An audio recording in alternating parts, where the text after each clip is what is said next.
One of the most important aspects of our environment. Whoa! Did you see that? Wow, check out this specimen.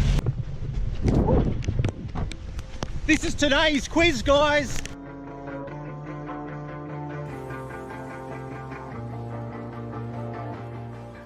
It gets to a staggering 15 metres high and is perfect for a canopy tree.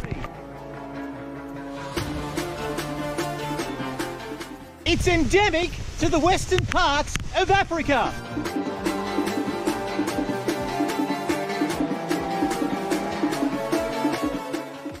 It's commonly used as an indoor plant.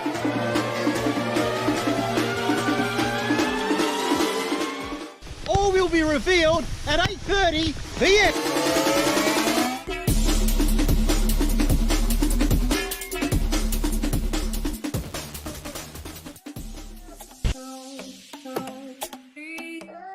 The answer is the Ficus lyrata, the fiddlewood fig. What a superb wide canopy tree. Anyway guys, let's go.